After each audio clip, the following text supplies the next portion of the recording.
السلام عليكم ورحمة الله وبركاته.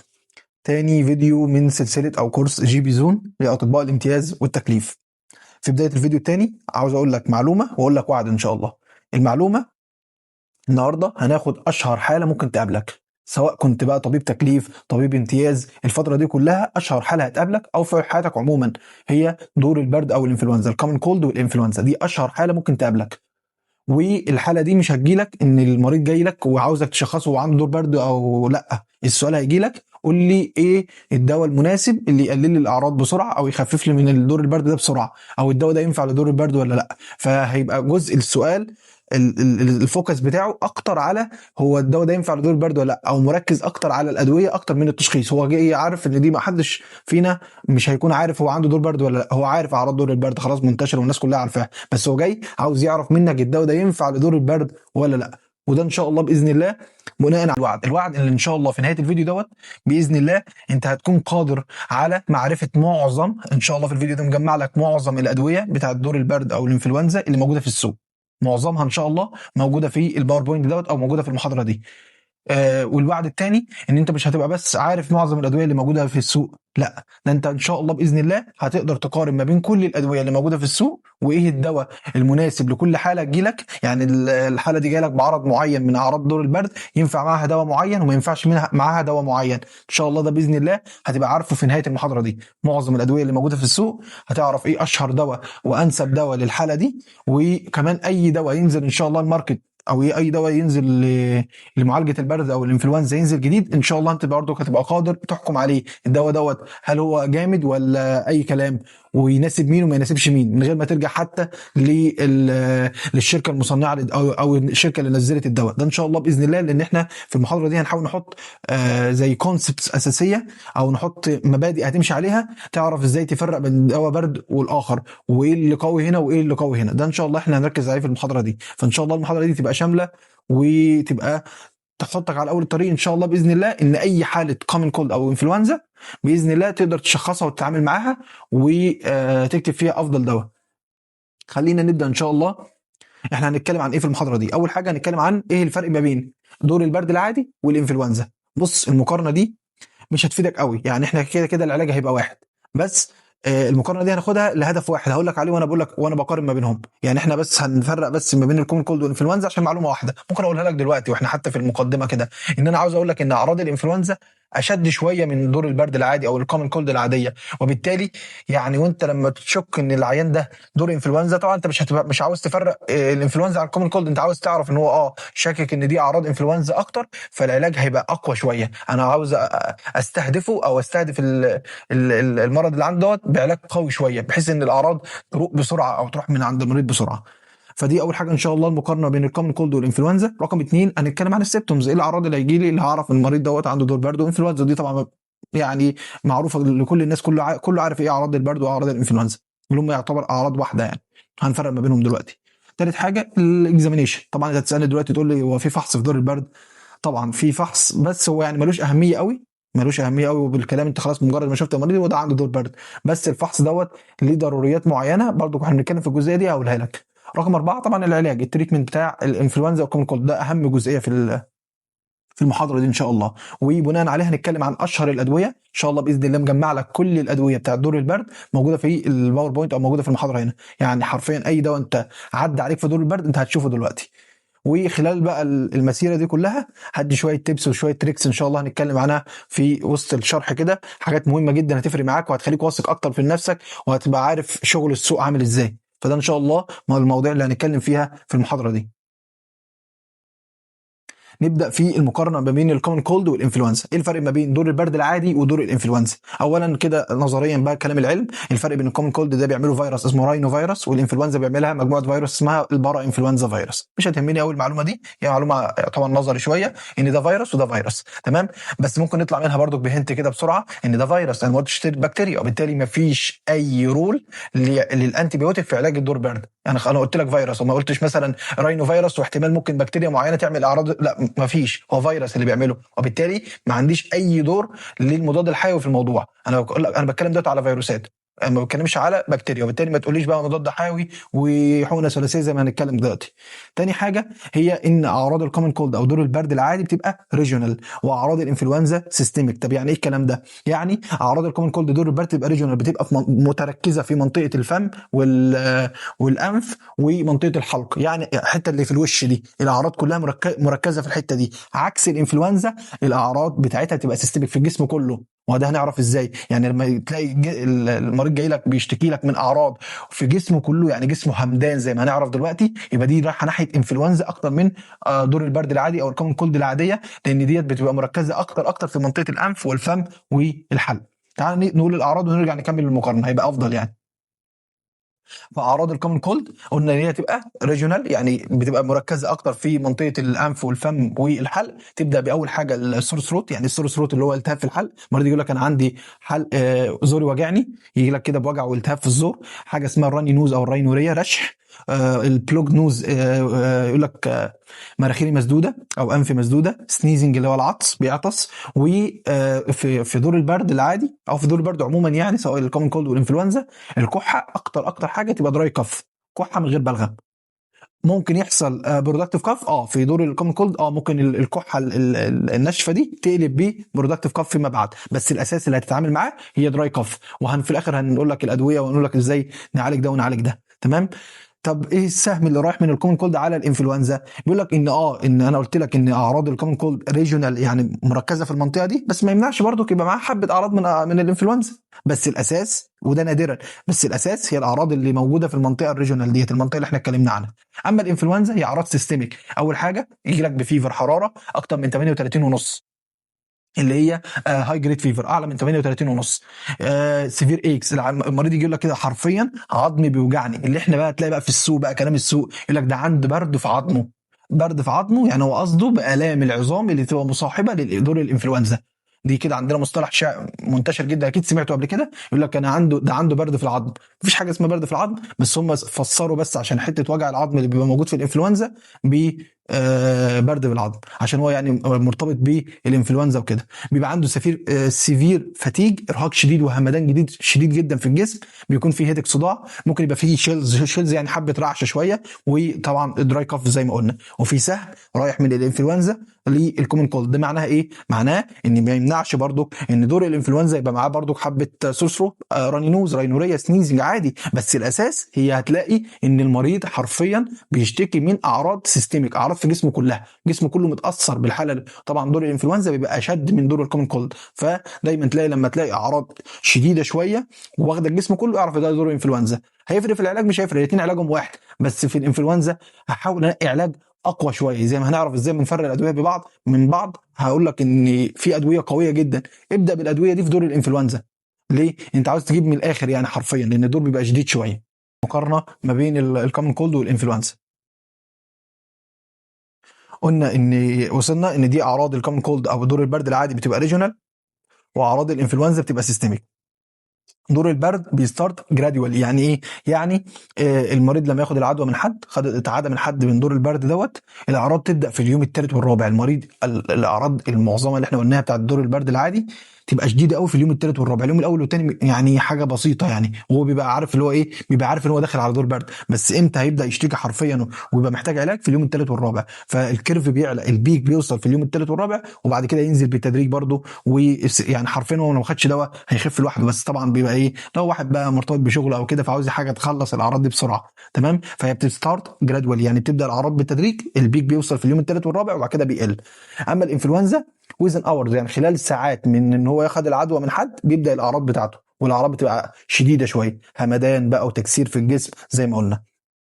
الكومن كولد دور البرد بيبقى نوت سيزونال، يعني مش في سيزون معين، ولا بقى مرتبط بشتاء، هو في كل حتى في الصيف يجي، في الربيع يجي. اما بقى في الانفلونزا بيبقى اكتر حاجه في فصل الشتاء وفصل الخريف، دول اكتر حاجه بيبقى دور الانفلونزا منتشر فيهم. الكومن كولد بيبقى ما فيش فيه سيريس كومبليكيشن، ما فيش منه مضاعفات، عمر ما فيش مضاعفات من دور البرد العادي، من فيروس الراين، من اسمه دوت، من الكومن كولد اللي بيسببه الراينو فيروس. اما الانفلونزا ممكن يحصل فيه بعض الكومبليكيشن، وده اكتر حاجه مع الاطفال. زي النمونيا، التهاب رئوي. ممكن طفل صغير مناعته لسه ضعيفه او حاجه من دور الانفلونزا تقلب معاه اكتر بنمونيا. عشان كده حالات الاطفال اللي هم الرضع او اللي تحت 4 سنين التعامل معاها بيبقى دقيق شويه، لازم نسمع صدره، لازم نهتم بيه، علاجه يبقى مظبوط، لان ما تقلبش معاه من انفلونزا لالتهاب رئوي. بنشوف الحالات دي جدا مع الاهمال في الاطفال الصغيرين، والحاجات اللي هم اسمه دوت الحالات اللي هي مهمله شويه ممكن عادي تقلب من انفلونزا لنمونيا. فعشان كده الاهتمام مع الاطفال الصغيره بيبقى اكتر في حاله الدور البرد، بنخاف اللي هو يقلب بيه مضاعفات زي التهاب رئوي. فكده خلصنا المقارنه ما بين الكومن كولد والانفلونزا.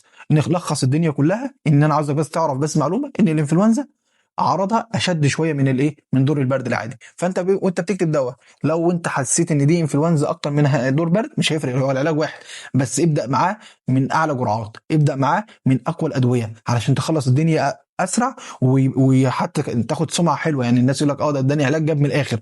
علاج جاب من الاخر دي انت عشان جبت له ايه، دواء جرعته اعلى، دواء اقوى في السوق، فانت جبت معاه من الاخر حرفيا. فديت المقارنه هدفها بس اعرف بس ان اعراض الانفلونزا اشد شويه واقوى شويه من دور البرد العادي. دي الاعراض بتاعه الكومن كولد والانفلونزا. بعد كده يجي بقى للمريض وهعرف ان هو عنده دور برد منها. خلينا نقسم الشكوى بتاعه المريض لمجموعات، وبالله عليك ركز معايا في حته المجموعات دي لان ليها هدف وبتخدم على حاجه قدام. يعني انا حاططهم بالشكل ده لهدف معين هيخدمنا قدام، فيعني الترتيب ده مهم جدا. اول مجموعه عندنا هنسميها مجموعه الوجع والحراره. يعني كل الاعراض اللي هقولها لك بتندرج تحت وجع وحراره. ايه الوجع؟ ان الفتيج، ماليز، همدان، يا دكتور جسمي وجعني، يبقى ده وجع. بوني اكس يعني جسمي مكسر، عظمي مكسر، وجع. هيدك، صداع، وجع. يبقى اذا ده كله كده يقع تحت كلمه وجع. والحراره اللي هي اكتر من 38 ونص. بتسال مثلا المريض تقول له قيس الحراره او جسمك سخن او كده، فغالبا بقى لو انت هتقيس له الحراره زي ما هنعرف دلوقتي في الاكزامينيشن عادي، فانت لو قست له الحراره او هو انت سالته وقال لك انا جسمي سخنه وانا قست الحراره مثلا في البيت، فدي تعتبر عرض من الاعراض. المجموعه دي تندرج تحت اسم وجع وحراره. يعني كل اللي موجود في القائمه قدامنا دلوقتي هو عباره عن اعراض فيها وجع، المريض بيتألم، وفيها حراره عاليه. نيجي تحت عنوان الكونجيشن او الاحتقان.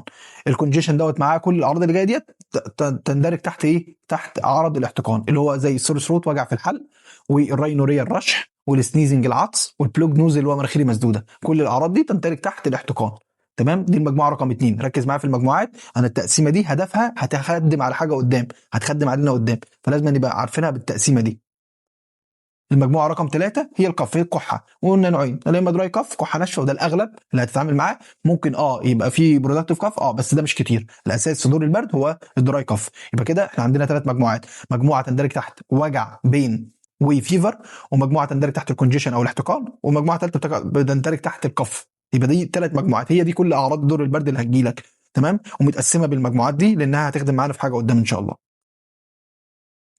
نيجي بعد كده للاكزامينيشن. هتقولي هو في فحص زي ما قلت لك في المقدمه، هو في فحص لدور البرد؟ طبعا لازم. انت دكتور، مش مجرد ما حد مريض يجي يقول لك كلمتين خلاص يبقى تكتب الدواء. انت مش يعني مش شغال في صيدليه فتطلع الدواء من على الرف تديهوله على طول، لا، انت لازم تعمل فحصك، تستبعد بعض الحاجات. فايه الحاجات اللي احنا ممكن نعملها في دور البرد؟ وغير كمان انت برضه في التكليف ان شاء الله هتبقى قاعد في عياده، فالمريض ما يخشش يقول لك كلمتين فتديله العلاج ويمشي، برضه لازم تفحصه. وفي حاجات اساسيه انت لو ما عملتهاش حرفيا مش هيطلع عليك سمعه وحشه، مش هيقول عليك الدكتور الشاطر. اما لو عملت الحاجات دي هتفرق معاك جدا قدامه، وهتديك سمعه حلوه قوي، يقول لك بص الدكتور ده بيهتم بحاجات معينه وعمل تفاصيل معينه. يعني رغم انت ما طلعتش يعني داتا قوي من الحاجات اللي انت عملتها، بس يعني ايه، المنظر العام هي مهمه. في دور البرد مهم جدا نقيس الحراره، لو في ترمومتر نقيس الحراره، او مثلا تسال المريض قيس الحراره في البيت، او مثلا لو كانت ده طفل مثلا تسال انت قيست له الحراره ولا لا، نقيس الحراره. طبعا درجه الحراره بتبقى هاي جريد فيفر اكتر من 38 ونص. سريعا الحراره بتتقاس ب3 مناطق، في منطقه اللي هي القياس الشرجي ده بيكون في الرضع، وده من نقص نص، بعد ما نقيس من نقص نص. في تحت الابط ودوت بنزود فيه نص، وفي تحت اللسان وده الادق وبتبقى بناخد الرقم زي ما هو. تمام، ودرجه الحراره بتبقى اعلى من 38 ونص. بعد كده الريسبيراتوري ريت ما فيش اي حاجه، ده مجرد هتبص على صدر العيان وتساعد عدد النفس بتاعه. يعني لو الطبيعي من 12 ل 20، اكتر من كده مش هتفرق قوي الريسبيراتوري ريت معانا. بس في حالات معينه طبعا ممكن يبقى ده عنده بقى مش مشكله برد، ده ممكن يكون ده داخل بقى في حاجه في نيمونيا اصلا، وانت افتكرت ان هو دور برد عادي وكتبت فيه ادويه برد وخلاص، ويطلع بعد كده يقول لك ده انت تعب ورحنا وديناه الاستقبال عملنا له اشعه على الصدر فطلع مشكله كبيره. فطبعا ده هيرجع عليك بالسلب. يقول لك لا ده الدكتور اللي موجود في العياده مثلا، في سواء في الوحده الصحيه او كذا او كذا، ده بيقول اي كلام وخلاص. فالريسبيراتوري ده مهم جدا عشان تستبعد. انت هدف من الاكزامينشن في الحالات دي ان انا استبعد الحالات الخطر، ابقى يعني حرفيا موجود في السيف زون. بعد كده حاجه الشيست اوسكالتيشن، نسمع نحط السماعه بتاعتنا لو موجود السماعه بتاعتنا، نقارن الناحيتين نشوف هل هو ايكوال اون بوث سايد، زي ما سمعت في اليمين سمعت في الشمال. مفيش ويزز، مفيش كريبيتيشن، مفيش اي اعراض تخوفني مثلا ان ممكن ديت تكون ازمه، ممكن تكون ديت مثلا نيمونيا. فاستبعدت الحاجات بالحاجات اللي انا بعملها دي.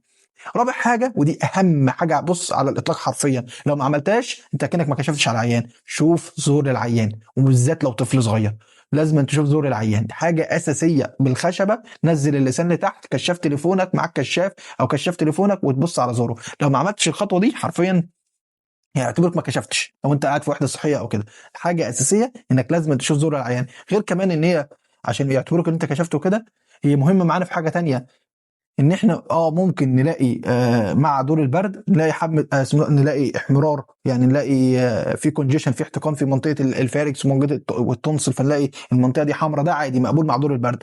بس بالله عليك لو لقيت صوره زي دي ولو لقيت الشكل ده، يعني البص قدامك باين اهو، وسيفير كونجيشن واحتقان شديد جدا، والبص يعني حرفيا هيطلع من الصوره، ده انت شامم ريحته من الصوره. فدي بالله عليك دور برد؟ اكيد مش دور برد، دي اكيد تونسلايتس، دي التهاب لوز، ده لازم ياخد انتي بيوتيك. اهي دي الحاله بقى اللي نكتب فيها مضاد حيوي، دي بقى اللي ساعتها نقول لازم نكتب مضاد حيوي. فيعني حاجه زي دي ما ينفعش تفوتها. يبص على زوره ويلاقي الشكل ده، فحرفيا اكنك ما عملتش اي حاجه. وحتى مش هيبقى مقبول انت تتهاون في حاجه زي دي، لانها حاجه باينه للناس كلها. دي بالنسبه دي، فلازما في اي اكزامينيشن لدور برد لازما على طول خشبه، نزل لسانه وبص على زوره. حاله زي دي بقى كيتون سورايتس هنعمل لها فيديو ان شاء الله باذن الله، وايه علاجها وازاي نتعامل معاها وايه مضاعفاتها وكل حاجه. بس دلوقتي لازم تعرف ان تفرق. لقيت احمرار عادي كده ومفيش بص ولا اي حاجه، مجرد احمرار، خلاص يبقى ديت دور برد عادي. ممكن يعمل احمرار في الزور، ما بيبقى معاها سور ثروت ومعاها التهاب في الحرق وكل حاجه. اما لو لقيت بقى في بص وكده يبقى دي اكيد تونسلايتس، وبالتالي هيبقى التعامل لازم يكون فيه انتي بايوتيك ان شاء الله. شويه نصايح مهم جدا جدا نقولها للعيان. اول حاجه، او نبقى احنا عارفينها ان شاء الله عشان دي هتفرق معانا برضو واحنا بنتعامل مع عيان، ان الكومن كولد والانفلونزا الاعراض بتاخد لها اسبوع اسبوعين وهتروح. ده حاجه مؤقته، يعني حاجه مش دايمه يعني. فلازم تبقى عارف ان هي اسبوع واسبوعين هتروح لوحدها. هتروح لوحدها، بس احنا ندي بس علاج عشان لو الاعراض شديده شويه. حاجة مهمة جدا برضو، معلومة مهمة جدا، ان ممكن دور البرد يخف بس يفضل عرض من الاعراض مع المريض. ايه هو العرض اللي هيفضل مع المريض؟ الكحة. ممكن المريض يقول لك انا كل الاعراض راح، الرشح راح، الصداع راح، وجع الجسم راح، كل حاجة راحت، العطس راح، بس لسه بقى كحة يا دكتور.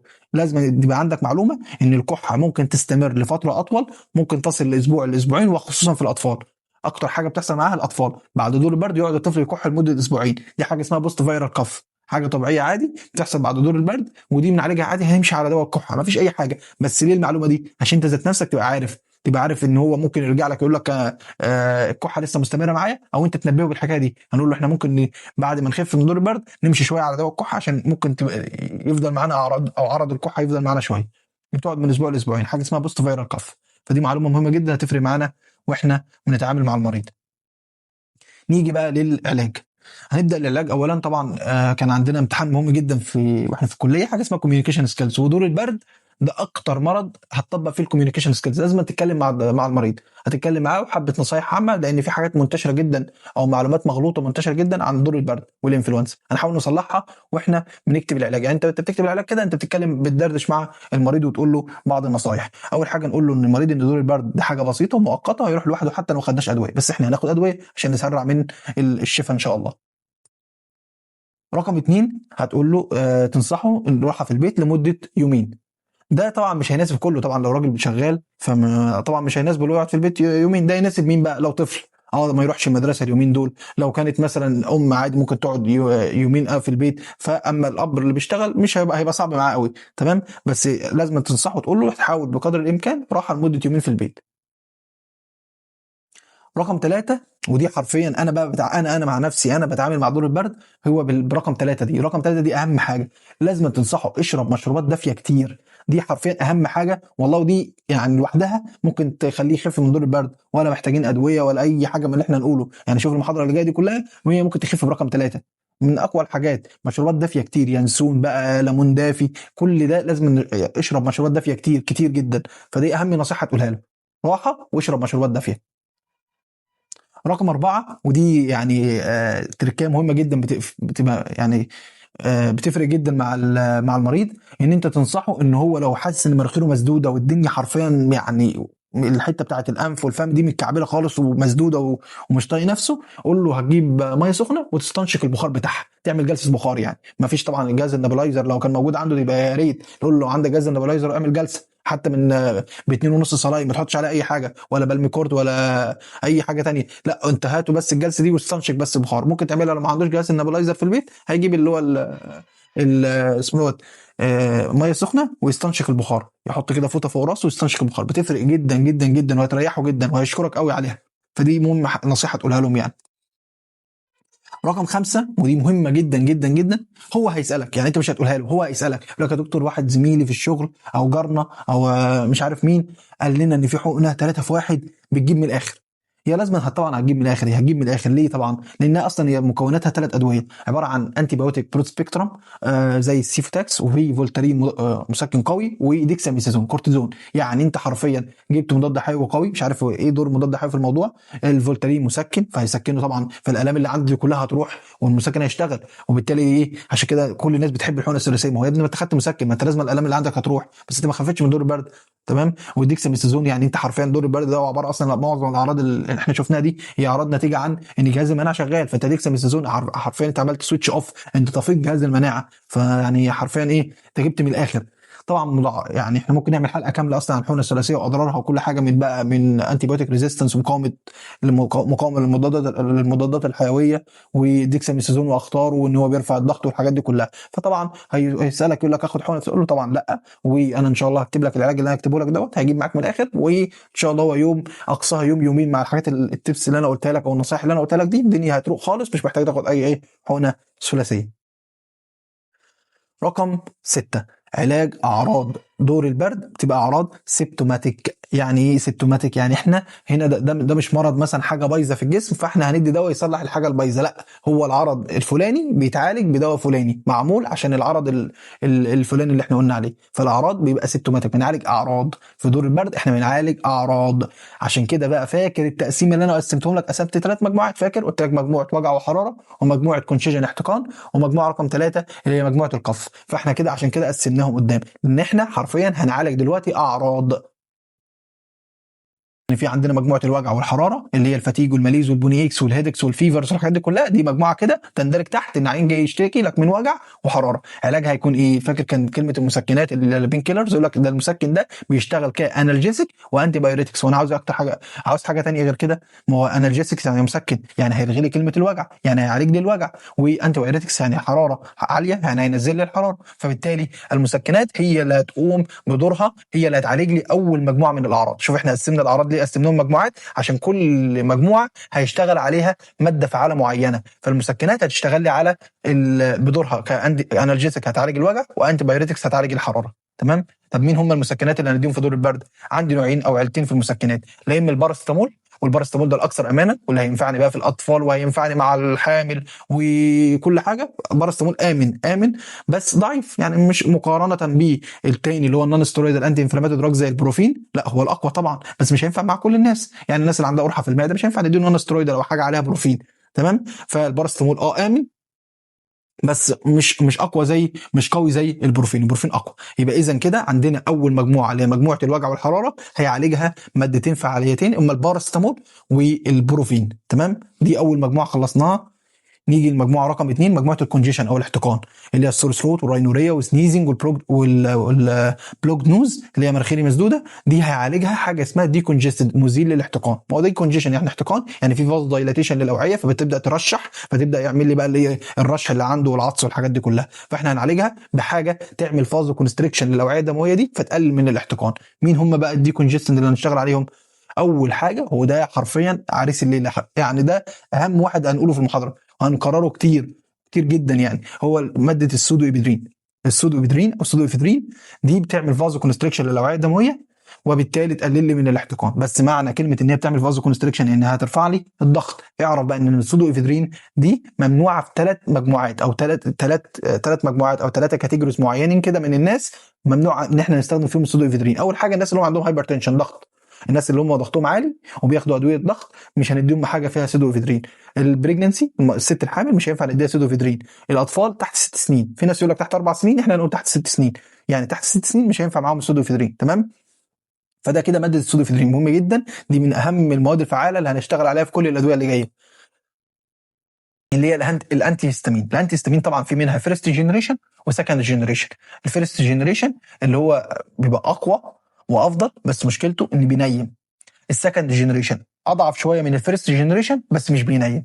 وهنا هنيجي لاشهر سؤال في دور البرد هيتسالوا، يعني حرفيا هيتسالوا: الدواء ده بينيم ولا مش بينيم؟ يكتب لي دواء مش بينيم. الدواء ده بينيم يا دكتور؟ اكتب لي حاجه مش بتنيم. اكتر حاجه تسالها. كل ده مبني على معلومه انت انهي نوع من الانتي هيستامين اللي مستخدمه، الفيرست جنريشن ولا السكند جنريشن. فدي معلومه مهمه جدا جدا جدا، وهنغطيها ان شاء الله في كل الادويه اللي جايه، وهقول لك ازاي اصلا تكتب ايه الادويه اللي بتنيم وايه الادويه اللي مش بتنيم، وانت اللي هتعرفها لوحدك من الماده الفعاله. فاذا كده تاني مجموعه اللي مجموعه الكونجيشن عالجناها بمادتين، اللي هم السودوفيدرين اللي بتعمل فازو كونستريكشن وقلنا ممنوعه في 3 مجموعات، ومجموعه الانتي هيستامين الفيرست والسكند جنريشن. كده المجموعه الثالثه معانا وهي الكحه. قلنا غالبا هيبقى كحه ناشفه، بس ما يمنعش ان يبقى في برودكتيف كف، يبقى هيشتغل عليها مين؟ الكف ميديكيشن. وادويه الكحه بوعدك ان شاء الله باذن الله ان انا هعمل لك محاضره هجمع لك بص حرفيا كل ادويه الكحه الموجوده في السوق وازاي تتعامل معاهم، وده بيعالج ايه وده بيعمل ايه وده بيعمل ايه، وغير كده كمان حرفيا خليك تتعامل معاها بكل سلاسه وسهوله ان شاء الله باذن الله. فدي هتبقى محاضره واحده بس. معنى كده مش هسيبك برده، مش هطلعك من محاضره النهارده الا وانت عارف تعالج الكحه اللي مع دور البرد ازاي. يعني المحاضره دي متكامله، مش هسيب لك جزء واقول لك استنى المحاضره بعديها، لا احنا نقفل المحاضره دي وبقول لك ان هيبقى في محاضره ثانيه ان شاء الله باذن الله هنغطي فيها الكف ميديكيشن ان شاء الله.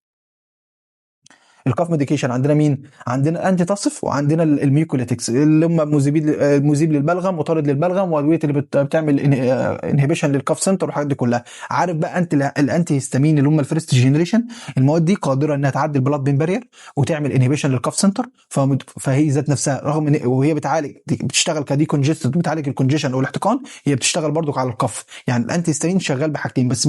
انهي نوع من الانتي هيستامين؟ الفيرست جنريشن. يبقى الفيرست جنريشن هيعالج الكحه لانه بيعدي البلاد بين بارير وبيعمل انهبيشن للكاف سنتر، وبالتالي هو هيشتغل بيه وبيشتغل برضو ك دي كونجستنت او مزيل للاحتقان. تمام. مع الاساس طبعا انت تصف الميوكوليتكس والادويه اللي هي ادويه الكحه اللي هنتكلم عنها النهارده، ونعرف ايه ادويه الكحه الشهيره اللي هنعالج بيها دور البرد. غير كمان هيبقى في محاضره ان شاء الله هنتكلم عنهم بالتفصيل. وبكده يبقى احنا اتكلمنا عن 3 مجموعات عالجنا بيهم. عرفنا كل مجموعه من دول ايه الماده الفعاله اللي هتناسبه، يعني وجع وحراره يبقى مسكنات، والمسكنات كانت هتشتغل كانالجيسيك وانتي بايوريتكس. الرقم 2 لو كان في كونجيشن يبقى دي كونجستد عاوز حاجه مزيل للاحتقان، عند السودوفيدرين اهم واحد النهارده، والانتي هيستامين سواء الفيرست جنريشن والسكند جنريشن. ولو كان قف هيشتغل عليها الميوكوليتكس والانتي تاسيف دراجز، ويشتغل عليها الانتي هيستامين الفيرست جنريشن لان بيعدي البلاد بين بارير وبيعمل انهبيشن للكاف سنتر. تمام. او يعني نصيحه حرفيا هتفرق معانا جدا، يعني حرفيا ايه، ركز معايا اديني بس ايه تركيزك معايا دقيقه لان دي هتفرق معاك جدا. انا قلت لك ان المحاضره دي الاساس منها ان يبقى عندك القدره انك تفرق بين دواء ودواء، يعني مش مجرد هنحفظ دوايين وخلاص وده هنكتبهم في كل لا، ده انت كل مريض هتختار له دواء معين. فالنصيحه اللي هقولها لك دلوقتي دي هتفرق معاك جدا. الادويه اللي بنعالج بيها دور البرد اللي احنا عرفنا خلاص المواد الفعاله، احنا قلنا خلاص احنا علاج دور البرد بيكون سيمتوماتيك، يعني كل مجموعه من الاعراض بيعالجها ماده فعاله معينه. الماده الفعاله دي في شركات عشان توفر طبعا لان هم كذا ماده فعاله، احنا قلنا 3 او قلنا 4 كمان، فجمعوهم مع بعض وبقى في دواء خلاص معروف ده دواء البرد. حرفيا هو عباره عن برشامه واحده مجمعه لك كل المواد الفعاله اللي احنا قلنا عليها او مجمعه جزء منهم. تمام. دي اللي هي الادويه المجمعه، ودي اصلا ودي الاكثر انتشارا والاكثر استخداما، ودي اصلا اللي هنتكلم عليها في طول المحاضره. يعني اغلب كلامنا ان شاء الله يكون عن الادويه المجمعه دي. بس زي ما احنا قلنا ان في مجموعات او مجموعه من الناس سواء الناس اللي عندهم هايبرتنشن والبريجننسي والاطفال تحت 6 سنين او الناس اللي هم مرضى الضغط والحاجات دي كلها مش هينفع معاهم الادويه المجمعه. ليه؟ لان هيبقى في ماده فعاله موجوده في الدواء ده ممنوع استخدمها في الناس دي. وبالتالي لا اما عندي حلين، لا اما ادور على دواء من الادويه المجمعه دي ما يكونش فيه الماده الفعاله دي، وهتلاقي وهقول لك عليهم ايه هي الادويه دي. لا اما خلاص بقى هتفصل المعادله بتاعتك. يعني ايه؟ انت راجل ايه اكتر حاجه بتشتكي منها؟ بشتكي ده انا جسمي همدان ووجع شيء، خلاص يبقى انا هديك بقى الباراستامول او البروفين لوحده. خلاص ده لوحده كده هدي لك علاج، اعرف لك ايه الادويه اللي في السوق اللي فيها الباراستامول، او ايه الادويه اللي فيها البروفين خلاص لوحدها. إيه عندي رشح وعطس وكده، خلاص هبقى نعرف ايه الادويه اللي فيها السودوبيدرين او ايه اللي فيها انتي هيستامين ريفرس. يعني هيبقى بدل دواء واحد هيبقى اكتر من دواء. نكمل. مهم جدا جدا جدا جدا برضو احنا بنخدم كل ده على حاجه مهمه جدا هتطلع بيها في المحاضره دي، ان انت تفرق بين ادويه البرد.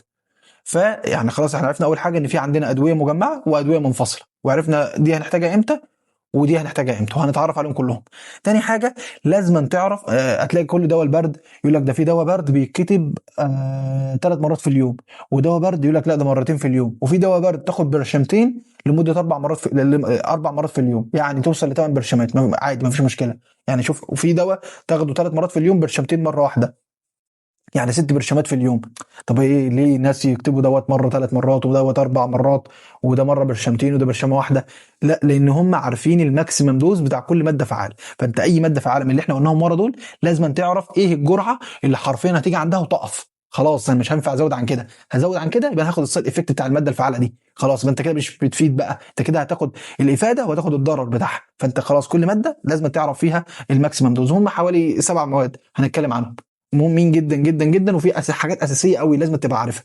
الحاجات الاساسيه لازم تبقى عارفها، قلت لك اللي هو اهم واحد النهارده هو السودوبيدرين او السودوفيدرين، اللي هو اللي دي كونجستد او مزيل للاحتقان. لازم تعرف ان الماكسيمم دوز بتاعه 240، اكتر رقم هيتكرر معانا النهارده 240. الماكسيمم دوز بتاع السودوفيدرين كام؟ 240 في اليوم. يعني هوصل عند 240 خلاص انا كده حرفيا جبت اخر سودوفيدرين، وانت كده وصلت لاعلى جرعه. يعني انت حرفيا وهتوصل لاعلى جرعه مع مين؟ مع واحد عنده خلاص الرشح ده شديد جدا ومش عارف حرفيا ينام من الرشح والعطس والحاجات دي كلها، خلاص اوصل معاه بقى اعلى دوز من السودوفيدرين اللي هي ال 240. مش هتعلى عن كده، هتعلى عن كده فازو كونستريكشن جامد، يعني ضغط يعلى. يعني المريض دوت بعد ما يخف من اعراض البرد يقول لك ده انا ضغطي عالي، ده انا قست الضغط في الصيدليه لقيته 150 مثلا على 100. طب ايه اللي علاه؟ اللي علاه الدواء اللي انت اديته له. البروفين لازم تعرف ان الماكسيمم دوز بتاعتك 1200، ما تعلاش عن 1200 في اليوم. الباراستامول معلومه مهمه جدا في حياتك العمليه عموما، يعني دور برد او غيره، الباراستامول اقصى حاجه 4000 في اليوم، ما ينفعش تزيد عن 4000. تمام تمام. يعني لو كان القرص 500 فانت معاك لغايه 8 اقراص في اليوم، ولو كان 1000 زي الدوليبران هنعرف دلوقتي اللي هو نازل في السوق 1000 مللي جرام، يبقى دوت معاك لغايه 4 برشامات في اليوم. تمام. بعد كده عندنا الهانتي هيستامين، قلنا فيرست جنريشن وسكند جنريشن. السكند جنريشن ما بيتنيمش بس اضعف شويه من الفيرست جنريشن. عندنا مادتين مهمين جدا، اللوراديدين والسيدريزين. اللوراديدين والسيدريزين اقصى جرعه معاك توصل لهم هم 10. الموجودين في السوق بماده فعاله تركيزها قد ايه؟ 5. يعني انت اقصى حاجه هيبقى فيها ماده فعاله، يعني اي دواء هتلاقي فيه لوراديدين او سيتريزين او هم ذات نفسهم هيبقوا موجودين في ادويه منفصله لوحدهم، اعرف ان هم هيبقى اقصى حاجه تاخدهم في اليوم مره او مرتين. ليه؟ ان هم موجودين بجرعه 5 وانت عارف ان اقصى جرعه كام؟ 10. فانت اقصى حاجه لبرشامه لبرشامتين، وبالتالي لو في دواء برد فيه المواد الفعاله دي فانت مش هتعرف تدي الدواء ده اكتر من مرتين في اليوم. اقصى حاجه يبقى مرتين في اليوم، لان انت كده جبت الجرعه النهائيه بتاعه اللوراتيدين او السيتريزين اللي هم السكند جنريشن من الانتي استامين. بعد كده عندنا الفيرست جنريشن. الفيرست جنريشن عندنا الكلورو فينارامين والداي داي فينايل هيدرامين والبرومو فينارامين. دول كل واحد يعني عندنا كلوروفينارامين دوت الجرعه الماكسيمم دوز بتاعه 32 مللي جرام في اليوم. مش هيفرق معانا قوي لان انت هتعرف ان اللي هم اصلا بيبقوا موجودين في الادويه بتركيز 4. فانت 4 ده لو اديته 4 مرات في اليوم 4 في 4 ب 16، فانت ما جبتش حتى جبت نص ال 32. يعني انت كده جبت نص، فمش هتفرق قوي تحفظ الرقم ده قوي. اكتر حاجه تحفظ اللوراتيدين والستريزين لان هم الماكسيمم دوز قليله شويه، وبالتالي انت محدود شويه. اما في الفيرست جنريشن لا، انت معاك رينج واسع، سواء برضو الداي فينايل هيدرامين او البرومو فينارامين هتلاقي 24 والداي 400. فاهم حاجه؟ نحفظ الماكسيمم دوز بتاع الاربع مواد اللي احنا قلناهم اللي ورا: السودوفيدرين 240، البروفين 1200، الباراستامول 4000، اللوراتيدين او الستريزين 10. ودول اهم. فيرست جنريشن انت معاك رينج قوي، رينج كبير واسع يعني، وهم اصلا موجودين في السوق بتركيزات قليله، وبالتالي انت مش هتوصل للماكسيمم دوز قوي يعني معاهم. موجودين بانتشار جدا، ايوه بس مشكلتهم الفيرست جنريشن ان هم بينيم. هتسمع اي دواء فيه ماده فعاله من الثلاثه اللي هم قدامك دول دلوقتي، اعرف ان الدواء ده بينيم. فالخلاصه اللي احنا هنفرق دلوقتي خلاص بقى، ده اللي انا عاوزك توصل له بقى، اللي احنا هنفرق ادويه البرد ازاي. هنفرقه بنسبه الماده الفعاله اللي فيه. يعني انا همسك الدواء الدور برشامه او دواء البرد اللي موجود في السوق ده، وابص على المواد الفعاله. خلاص بقى انا عرفت بقى المواد الفعاله الموجوده في ادويه البرد، وابدا ده كام. سودوفيدرين مثلا 60، 60 يبقى انا معايا كام بقى؟ 60 و6، 4 في 6 ب 24، يعني انا معايا 4 برشامات من الدواء ده. ما ينفعش ادي من الدواء ده اكتر من 4 برشامات في اليوم.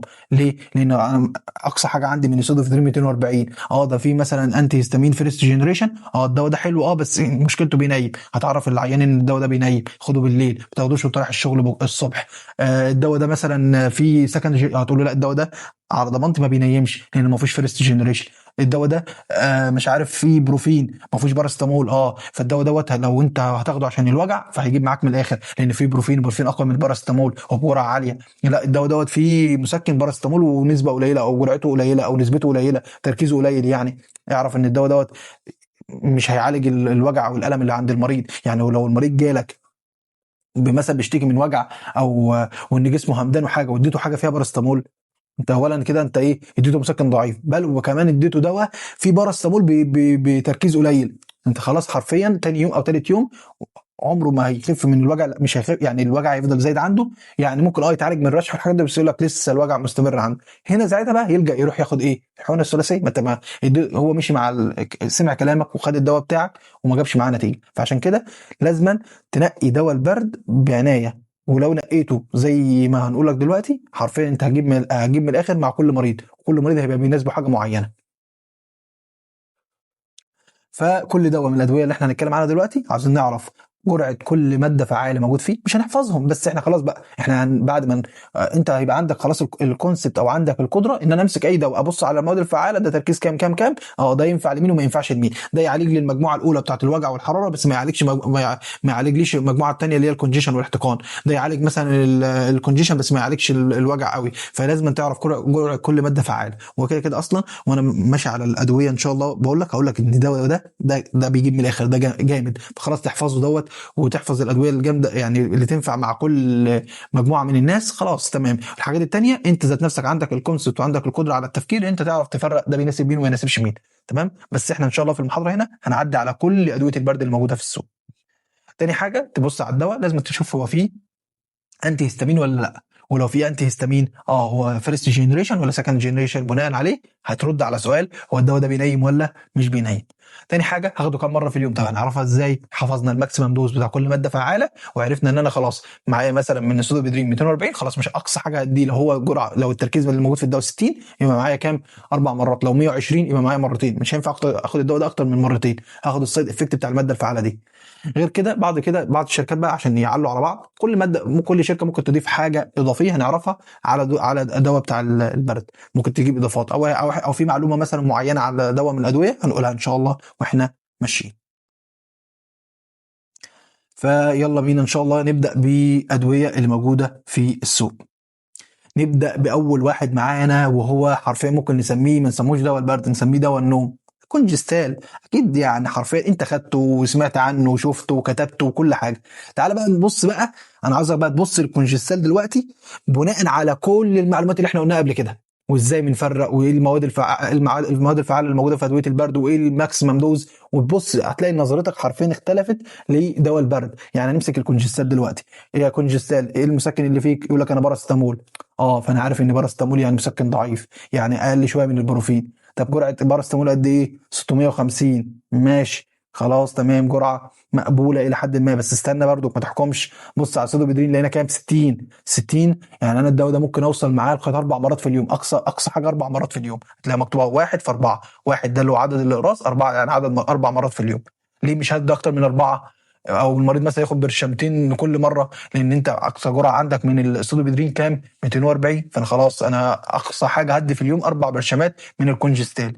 تمام. فيك ايه تاني؟ قال لك انا انتي هيستامين. طب ماشي، فيرست ولا سكند؟ فيرست. اوبا، نقف هنا بقى. ده كلورفيرامين اللي هو الفيرست جنريشن. الدواء ده بينيم في كام؟ 4 مللي. فاكر قلت لك ان جرعه الكلورفيرامين مش هتفرق معانا قوي، لان ماكسيمم دوز 32، هنا كام؟ 4. فانت اقصى 4، اقصى حاجه في اليوم 4 برشامات. 4 في 4 ب 16. انت وصلت لنص الجرعه اللي هي نص الماكسيمم دوز، فمش هتفرق معاك تحفظ اول فيرست جنريشن. بس عرفت ان هنا في فيرست جنريشن، يعني الدواء ده ماله؟ بينيم. كونجستال حرفيا بينيم. تاخده وينفع اصلا دواء النوم ده. في ناس بتعتمد على الكونجستال مثلا يكون عاوزين يظبطوا نومهم، ياخدوا الكونجستال عشان بس حته الانتي هيستامين والفيرست جنريشن اللي هو فيه. تمام. فهو حرفيا دواء النوم. والمسكن مش قوي قوي. فتقييم الكونجستال يعني لا، في حاجات احسن منه بكتير. ليه؟ لان اولا مستخدم لي فيه مسكن مش قوي زي البارستامول، لا في بروفين احسن. وان هو في فيرست جنريشن اللي هم بينيموا، وبالتالي الدواء ده بينيم ومسكن مش قوي. بس هو ينفع للرشح؟ ينفع يعالج الرشح كويس جدا، لان انت لو اديت 4 مرات في اليوم انت جبت الماكسيمم دوز بتاع السودوبيدرين، وبالتالي انت عالجت له حته الرشح والعطس اللي عنده. تمام. فهو دواء ينفع للرشح والعطس. بس قول له لو مشكلتك وجع وهمدان الكونجستال مش هيفرق معاك. ولو انت مثلا هتاخده وبتروح شغلك الصبح هينيمك في الشغل. تمام. فاحنا ده يناسب مين؟ يناسب واحد هيقعد في البيت ومش هيفرق معاه حته النوم، واقوى حاجه عنده، اكتر حاجه عنده بيشتكي منها هي الرشح. ده هينفع معاك جدا الكونجستال. تمام. شوف كده نظرتنا اختلفت واحنا بنبص لادويه البرد. تعال بقى نمشي الدواء اللي بعده. تاني واحد معانا الكولد فري. كولد فري يعني حرفيا اخو التوأم بتاع الكونجستال. فيك ايه برضو؟ كانالجيسك باراسيتامول 650، برضو مسكن ضعيف. سودوبيدرين 60، انتي هيستامين فيرست جنريشن. نفس حتى الماده الفعاله مفيش اي حاجه فيها اتغيرت اصلا. كولد فري مفيش اي حاجه فيه اتغيرت. حتى بص هتلاقي، بص انت دلوقتي لما تمسك علبه الكولد فري، انا خلاص دلوقتي بقيت اقيم بقى يعني. مش بمشي كده واكتب اي دواء برضو خلاص، لا انا بص كده ده موجود فيه باراسيتامول 650 مللي جرام، موجود فيه سودوبيدرين 60 مللي جرام، موجود مثلا الكلورفينورامين قال لك يا عم 4 مللي جرام. فخلاص انا بعرف اقيم واعرف الماكسيمم دوز بتاع كل حاجه. كولد فري زي الكونجستات بينطبق على نفس الكلام، مش مسكن قوي، ينفع مع الناس اللي عندهم رشح بس مشكلته هينيم.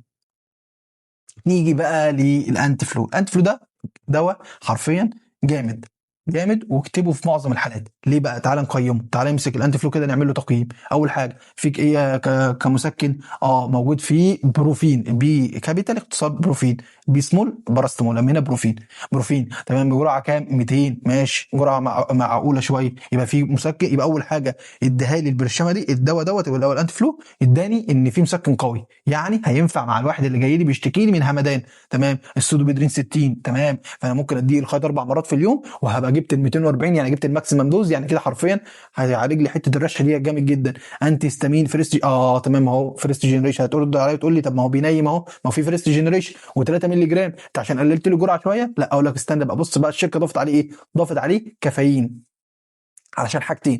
الكافيين دوت هيصحصح العين شويه، ما يخلوش يقلل من حته النوم اللي هيعمله الفيرست جنريشن بتاع الانتي هيستامين. وغير كمان ان الكافيين دوت بيشتغل كمسكن شويه، يعني بيسكن، يعني كمان انت حطيت لي يعتبر مسكن اضافي مع البروفين، وعالجت لي حته النوم اللي عملها لي الانتي هيستامين. فشفت بقى كده الكافيين ديت قلبت المعادله، خلت الانتي فلو حرفيا من الادويه الجامده جدا في البرد. ورخيص، يعني هو دواء رخيص مقارنه بالباقي. فهو حرفيا دواء جامد، وممكن اوصل لغايه 4 مرات في اليوم. ليه؟ عشان حته الكافيين اللي اتضافت عليه ديت بتشتغل كمسكن وعالجت لي حته النوم. نيجي للباور كابس. باور كابس الانالجيسيك اللي فيه بروفين 400، فده مسكن قوي. خلاص بقى اول معلومه، خلاص اقول هو مسكن قوي 400، يعني اكتر من كان في الانتي فلو 200، هنا 400. السودوبيدرين قللها شويه بقت 45، بقت 45 مللي جرام، مفيش انتي هيستامين، فهو مسكن حلو عشان البروفين اللي فيه، ومزيل للاحتقان على قده. ليه؟ ما فيهوش انتي هيستامين خالص. يعني هو اصلا ايه الشركه وهي بتعمل باور كابس كده قالت لك بص، وانا هقعد بقى في فيرست ولا فيرست جنريشن وفيرست جنريشن بتنيم، فالعيانين يقول لك على الدواء دوت بينيم فما ياخدوهوش، فخلاص انا هشيل الانتي هيستامين خالص. تمام. وهعلي لك يا عم بجرعه البروفين واخليه مسكن قوي، بس جه على حساب ايه؟ على حساب علاجه للاحتقان. فهو مسكن قوي بس احتقان على قده، ما فيهوش انتي هيستامين، وبالتالي مش هينيم. هو اصلا شال الانتي هيستامين خالص. وممكن اوصل لغايه 3 مرات. طب ليه الباور كابسل نكتبه 3 مرات بس؟ هتقول لي مسدود بيدري 45، ده انا معايا قد 240. اقول لك ما هو استنى، ما هو في قال لك ان الانالجيسيك البروفين فيه 400، وانت عارف ان الماكسيمم دوز بتاع البروفين كام؟ 1200. ف3 في 4 ب 12، يعني 1200. يعني انت خلاص وصلت ل 1200 مع 3 برشامات منه، مش هتنفع تزود. رغم ان انت لسه ما جبتش الماكسيمم دوز بتاع سودوبيدرين. عشان كده بقول لك هو مزيل للاحتقان على قده، بس مسكن قوي. يعني هو اعتبار برشام مسكن، مش للرشح والعطس والحاجات دي كلها. بعد كده عندنا البروفين كولد. بروفين من اسمه، يعني الماده الفعاله اللي موجوده فيه بروفين كام 400، والسودوبيدرين زودها خلاها 60. تمام، ومفيش انتي هيستامين، فهو برضك مسكن حلو عشان البروفين اللي فيه، وبرضك مزيل للاحتقان على قده. ليه على قده؟ لان انا اقصى جرعه هدي منه 3 برشامات في اليوم، لان هوصل لل 1200 بتاعه البروفين، بس مش هقدر ازود عن كده. وهبقى وصلت كام؟ وصلت ل 3 في 6 ب 18، يعني 180 من السودوبيدرين، يعني ما وصلتش للماكسيمم دوز، وما فيهوش انتي هيستامين. يعني الدواء ده مش هينيم، بس عشان ما فيهوش انتي هيستامين، بس كمزيل احتقان على قده. فسواء البروفين كولد او الباور كابس اللي قبليهم هم مسكن اكتر. يبقى انت لو جاي لك المريض بيشتكي لك من اعراض اكترها واغلبها رايحه ناحيه الوجع، وجسمي مكسر، وعندي برد في عظمي وصداع والحاجات دي، خليك في البروفين كولد، مسكن هيجيب من الاخر. خليك في الباور كابس، مسكن قوي. الانتي فلو ينفع معاه لو بقى الانتي فلو حلو، بقى حلو علشان فيه حته ان هو برضو مزيل للاحتقان، هيلعب على الناحيتين. اما البورفين كولد والباور كابس مايل ناحيه اول مجموعه اللي هي الوجع والحراره.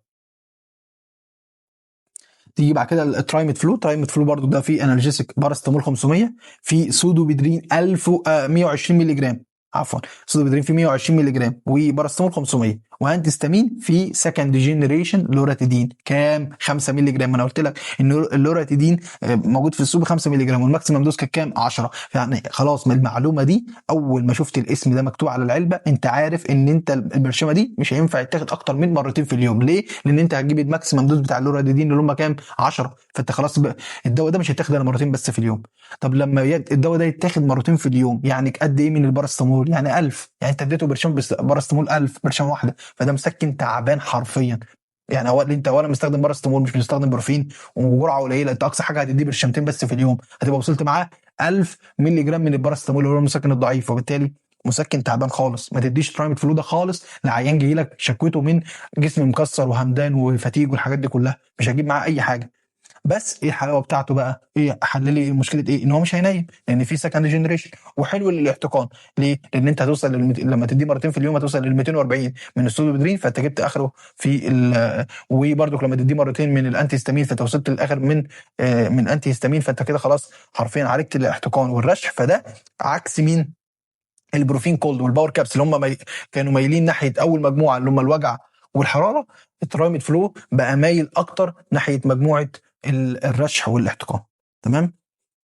خلاص احنا بقى عندنا الكونسبت اللي احنا بنبص بيه على الادويه. خلاص احنا حرفيا كل الادويه اللي جايه دي احنا بنمشي عليها بنفس النظام. يعني ايه اللي موجود، ايه المسكن اللي موجود فيرست ولا سكند، بينيم ولا مش بينيم. خلاص احنا عرفنا. وايه الماكسيمم دوز بتاع كل دواء. اي دواء في السوق انت خلاص بقيت عندك القدره انك تقرا المواد الفعاله اللي عليه وتقول بيتاخد كام مره في اليوم، وحلو لمين ووحش لمين، وده قوي ولا لا. وحتى لو نزل دواء جديد وتسمى اسم جديد فانت بص على الماده الفعاله، مش هيغيروا المواد الفعاله، ما المواد الفعاله نفس الكلام. وخلاص احنا عرفنا ان هم بيشتكي من ايه. احنا قلنا العلاج سيمتوماتيك، علاج اعراض، فخلاص الاعراض بقت معروفه، المواد الفعاله موجوده، وعرفت الماكسيمم دوز. انت خلاص انت دلوقتي حرفيا انت في لجنه تحكيم، انت تمسك دواء البرد وتبص عليه وتقول ده ينفع لمين وما ينفعش لمين. كليريست دوت الانالجيسك ما فيهوش اي مسكن، بس في سودوبيدرين 120 يعني لو اديته مرتين وصلت ل 240 يعني مش هقدر ازود عن كده. بعد كده عندي الانتي هيستامين اللي هم السكند جنريشن، الستريزين 5 مللي جرام، برضه مش هقدر ادي الا برشامتين بس عشان ابقى وصلت للاعلى دوز. فهو ده ما فيش مسكن. خلاص هي الشركه ريحت نفسها، قالت انا دلوقتي لو حطيت فيه الباراستامول هيبقى جرعه تعبان، وخدوا مرتين ما هيبقى جرعه قليله ومسكن ضعيف، وحتى لو حطيت فيه بروفين فهيبقى برضه جرعه قليله من المسكن. فخلاص شالت المسكن خالص من الموضوع، وقالت ده هيبقى في ما بينيمش وحلو الاحتقان والرشح وما فيهوش مسكن. يعني ده ملوش علاقه بالالم. يعني انت لو هتكتب كليرست دوت لحد لازم تديله معاه اللي هو في اي شكوى بقى ان هو بيشتكي من صداع مثلا ووجع وهمدان وحاجات من دي، لازم تكتب معاه حاجه تانية منفصله كده لتسكين الالام. تمام، لان هو دواء خلاص شال حته الانالجيسكس خالص من الموضوع وبيتاخد مرتين في اليوم. موسيدين نفس الكلام، شال برضو الانالجيسك وحط سودوبيدرين وحط انتي هيستامين سكند لوراديدين 5، ما فيش اي كلام، ما فيش مسكن ومش بينيم عشان سكند جين وحلو الاحتقان والرشح. نفس الكلام بتاع كليرست. يعني دي الادويه اللي فاتت دي ادويه رشح فقط، ادويه رشح ما فيهاش اي مسكن. بعد كده الشركات بدات خلاص تعمل ايه، تجدد بقى، ما لازم يبقى في تجديد. عملت حاجه اسمها دي اند نايت. ايه دي اند نايت؟ قالت لك بص انا اجيب لك الشريط واقسمه لك من نصين، نصه ابيض راس بيضه ونصه راس صفراء. الابيض هتاخده الصبح والاصفر بالليل. طب بناء عن ايه؟ بناء على ان انا في برشامه الصبح اللي هي الوايت البيضه حطيت لك باراستامول 600 وحطيت معاها سودوبيدرين 90. تمام، سودوبيدرين بقى في البرشامه دي 90، فانا اديت لك حطيت لك في القرص الابيض بتاع الصبح حطيت لك فيه مسكن ومزيل للاحتقان، وما حطيتلكش انتي هيستامين خالص. ليه؟ عشان ما ينيمكش. فانت البرشامه دي وانت رايح الشغل خدها عادي، مش هتنيمك، هتقلل لك الرشح ومسكن على قده بس، ماشي تمام مقبوله. برشامه بالليل اللي بتاعت النوم احط لك فيها باراستامول 500، قللت لك المسكن شويه بس، وما حطيتلكش سودوبيدرين، وهحط لك مكانه انتي هيستامين فيرست جنريشن واللي هو بينيم، وكده كده انت هتاخدها بالليل فمش هيفرق معاك حته ان انت تنام. يبقى برشامه الصبح حطيت لك مسكن ومزيل للاحتقان مش بينيم، وبالليل حطيت لك مسكن ومزيل للاحتقان بس بينيم. فعشان كده ففي برشامه بتاخدها الصبح وبرشامه تاخدها بالليل.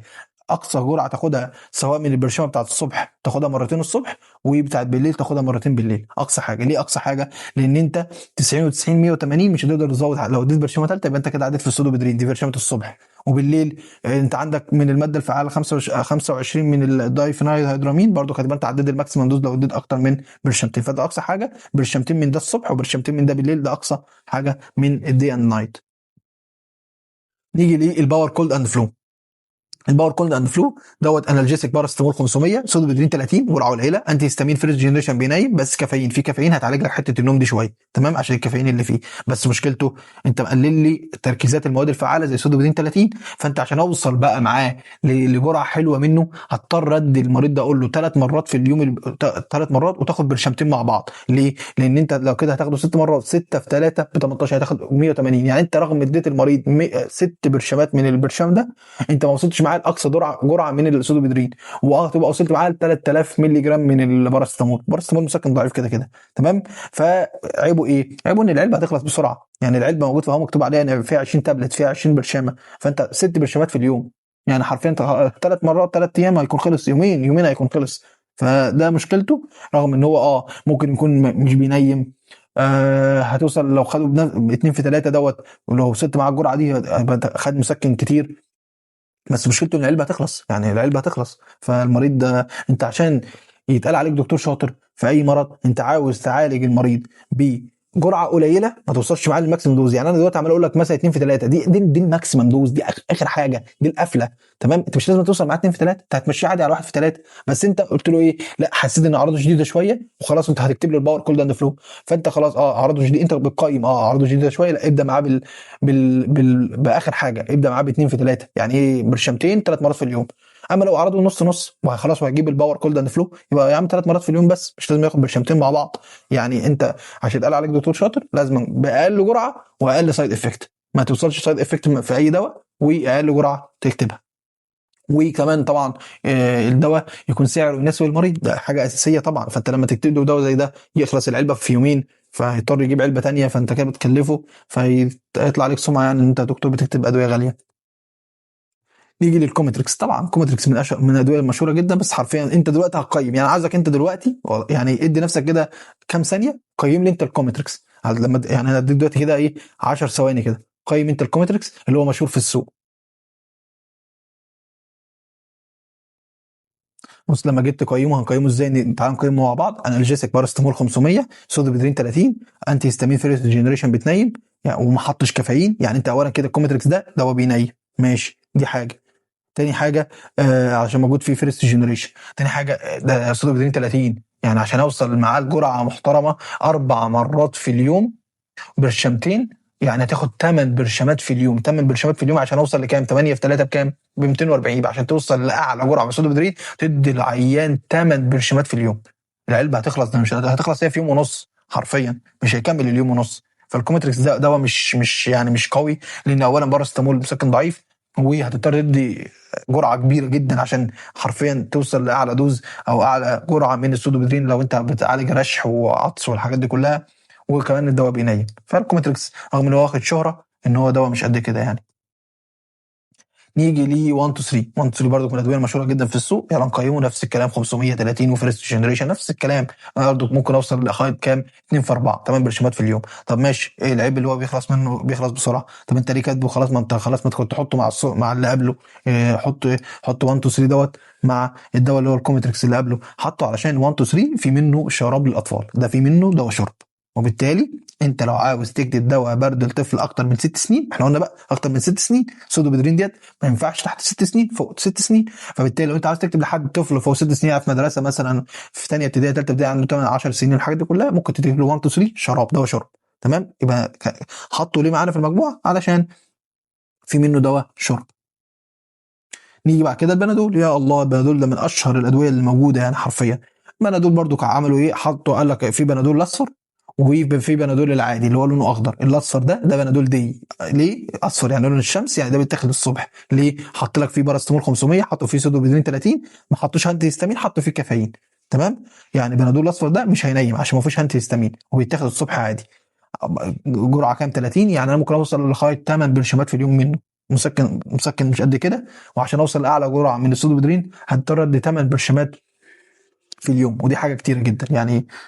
مش قد كده، البنادول دي مش قد كده. غير كمان اصلا المستورد بيبقى احسن من المصري، يعني المصري تحسه الميه بسكر يعني. ده بنادول العادي، بنادول العادي اللي هو لونه اخضر دوت، حط عليه انتي هيستامين فيرست جنريشن، وبالتالي الدواء ده بقى ينيم، فعشان كده بقى يتاخد عادي بالليل، او انت تاخده عادي بس تبقى عارف ان هو بينيم يعني.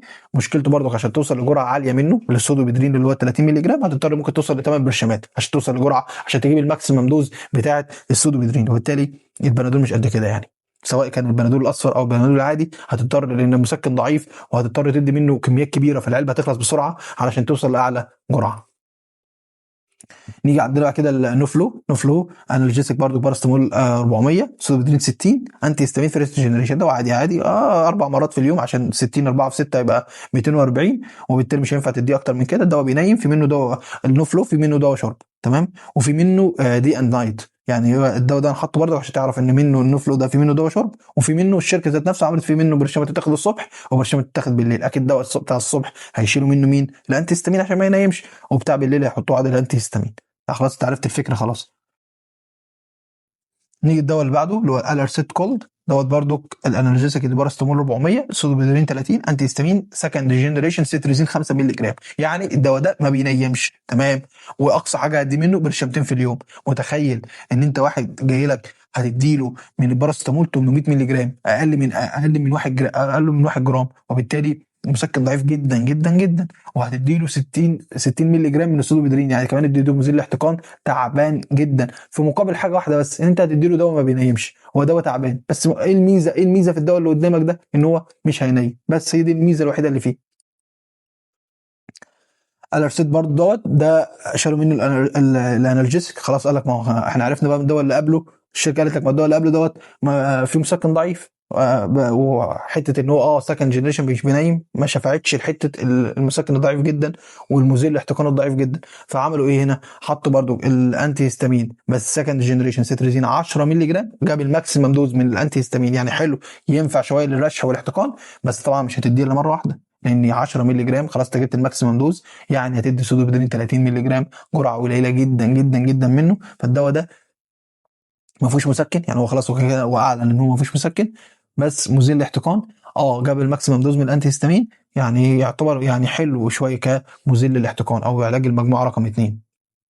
طبعا عشان برضو افكرك ان كل المجموعات اللي قبلها كده انتي هيستامين فيرست جنريشن بيعالج الكحه، ما انا قلت لك الفيرست جنريشن بيعدي البلاد بارير وبيعمل انهبيشن للكف سنتر. نيجي بعد كده للسيفامول. السيفامول كلمه سيفا جايه كده قريبه من كلمه سيف ده الدواء الامن للحامل ومريض الضغط. ليه؟ لان في باراستامول 400 شالوا منه السودوبيدرين اللي كان ممنوع، وشالوا منه الانتي هيستامين وحطوا عليه. قال لك طب ما هو يعني احنا دلوقتي باراستامول بس، طب ما احنا ايه اللي فرق، ايه اللي هيفرقه عن الباراستامول اللي هو موجود في السوق؟ قال لك هنحط عليه فيتامين سي. فالسيفامول هو عباره عن باراستامول 400 وفيتامين سي، ممكن اديه لغايه 4 مرات في اليوم. فالسيفامول ده دواء بتاع الحامل، يبقى لو عاوز تكتب دواء برد لست حامل هتكتب لها السيفامول، ممكن اديه له 4 مرات في اليوم. تمام، فده فكره بس السيفامول ان هو عباره عن انالجيسكس باراستامول وفيتامين سي امن للحوامل. تعالى بعد كده خلصنا الادويه المجمعه، خلاص بقى عندك الكونسبت دلوقتي تمسك اي دواء موجود في السوق وانت خلاص حرفيا انا جمعت لك 90% بل 95% من الادويه اللي موجوده في السوق. انت اكيد دلوقتي يعني مش لو قلت لك قول لي دواء عدى عليك من ادويه البرد ما تقالش مش هتلاقي، او ممكن يعني حرفيا يبقى دواء موجود يعني في تحت السلم، يعني دواء مش مشهور خالص. جمعت لك اشهر ادويه لادويه البرد من الادويه المجمعه، وبقى انت عندك خلاص القدره ان انت تمسك اي دواء، تقول ده ينفع مع مين ومناسب لمين وجرعته قد ايه. اي دواء تمسكه خلاص انت عارف، الراجل دلوقتي عارف الماكسيمم دوز وعارف كل ماده فعاله بتعالج ايه من الاعراض، فخلاص انت شكوتك ايه يا عم الحاج؟ واحد، ده واحد، شكوت واحد ديت الحاجه الاساسيه بالنسبه لي، ده هينفع على الماده الفعاله الماده الفعاله المعينه، ولو انا عاوز اجيب الماكسيمم دوز انا عارف الماكسيمم دوز بتاعتها، خلاص تبقى عندك القدره تحكم على اي دواء برد، سواء بقى ينزل دواء جديد او اي دواء موجود في السوق، وانت كده كده عديت على صورهم كلهم. نيجي بعد كده، لو قلت لك بعد كده لو الدواء المجمع ده فيه ماده زي السودوفيدرين ديت ممنوع عن بعض الناس، فخلاص يعني وانا خلاص انا الدواء ده اللي هكتبه المسكن فيه ضعيف او ما فيهوش مسكن اصلا، فانا عاوز اجيب مسكن من بره، فخلاص بقى عندك مين؟ الباراسيتامول الماكسيمم دوز 4000، في عندك البنادول والبنادول اكسترا. ايه الفرق بينه وبين اكسترا الاحمر ده؟ يعني مضاف عليه ماده الكافيين. ومعلومه برضو تبقى عارفها برضو بالنسبه للادويه، اي حاجه عليها كافيين مش هينفع لمريض الضغط ياخدها، كافيين بيعلي الضغط، تمام؟ فاي حاجه اكسترا الاحمر ده ما ينفعش فيه مريض ضغط، اما الازرق العادي موجود، تمام؟ عندك بعد كده الابيمول 500، طبعا بقى اللي بكتبه دلوقتي حلو حرفيا لان هو حلو عشان جرعته عاليه، هو الدوليبران 1000، وبالتالي معايا ممكن ادي 4 برشامات في اليوم، ويعني هتبقى جرعه محترمه، يبقى جبت الماكسيمم دوز من الباراسيتامول. فالدوليبران اكتر حاجه بتتكتب دلوقتي، او عندك البنادول العادي، وممكن بنادول اكسترا لو عاوز حاجه تفوق يعني ما تنيمش. نيجي بعد كده البروفين الماكسيمم دوز 1200، عندي البروفين 400 موجود، هو اسمه بروفين في السوق او بروفين شراب، يعني في منه برشام وفي منه شراب. شراب ده ينفع مع مين؟ مع الاطفال. انت دلوقتي لو هتكتب لطفل وعاوز دواء شرب فعندك البروفين، اللي هو احنا اتكلمنا عن الحلقه الفيديو اللي فات عن ان تركيزه بيبقى 100 مللي جرام لكل 5 مللي، يعني كل 5 مللي منه بالسرنجه يديك 100 مللي جرام، فانت معاك كده مكان بقى الماكسيمم دوز 1200. احسب بقى، احسب ان انت معاك مثلا كل 100 يعني 12 في 100 12 في 5 55، يعني معاك 60 مللي ممكن تديهم من البروفين بس. ده لو هتدي بروفين لواحد كبير. البروفين جرعه البروفين للاطفال، جرعه الاطفال بتبقى ليه اكبر من 6 شهور، البروفين ما ينفعش يتاخد تحت 6 شهور، لازم يتكتب فوق 6 شهور. بيبقى عباره عن نص الوزن كل 8 ساعات، يبقى لو هكتبه لطفل اكتر من 6 شهور ممكن اكتب له بروفين نص وزنه كل 8 ساعات، دي جرعه البروفين للاطفال فوق 6 شهور، ما بيتكتبش تحت 6 شهور، تمام؟ او بروفين مسكن اللي هو 400. كده خلصنا جزئيه الادويه المنفصله للمسكنات. يبقى انا دلوقتي لو عايز اكتب دواء منفصل لاول مجموعه الوجع والحراره، بقى عندي الباراسيتامول وعندي البروفين، وعرفتك سواء هو كجزء من دواء مجمع من ادويه البرد، او جزء او هو ذات نفسه دواء منفصل او دواء مستقل بذاته. نيجي بعد كده لللوكال ديكونجستد او الادويه المزيله للاحتقان. في منها حاجه، في منها لوكال، في حاجات سيستميك. اللوكال منها عندك الاتروفين والافرين ديت من الادويه اللي حاجات النقط اسمها اتروفين ادلت للكبار، ولو حاجه لو طفل صغير هتلاقي مكتوب عليها اتروفين بي اي دي اللي هو اختصار بيدياتريكس يعني نيزل دروبس، تمام؟ مهم جدا جدا جدا عن الحاجات الموضعيه اللوكال ديكونجستد ان هي لا تستخدم اكتر من 5 ايام، يا عم معاك الاسبوع بس لازم تقول للمريض 5 ايام. المريض المصري دايما بيقاوح معاك في يوم او يومين، فانت لازم تبقى عارف معلومه ايه 5 ايام، تقول له ليه؟ لانك لو استخدمته اكتر من 5 ايام لان هيريحه جدا، مجرد ما يحط النقط في الانف هو بيرتاح جدا فهيحبه فهيكمل عليه، كمل عليه هيقلب معاه ويرجع معاه تاني، اول ما يبطله يرجع بحاجه اسمها ريباوند كونجيشن، احتقان هيرجع اقوى من الاول، هيرجع اقوى من الاول. فانت لازم تقول له ما يزيدش عن 5 ايام. جرعه الاتروفين او اي جرعه النقط عموما بتبقى عباره عن نقطتين بكل فتحه من فتحات الانف 3 مرات في اليوم لمده ما تزيدش عن 5 ايام، 2 في 3 في 5. ده بالنسبه لحاجات اللوكال.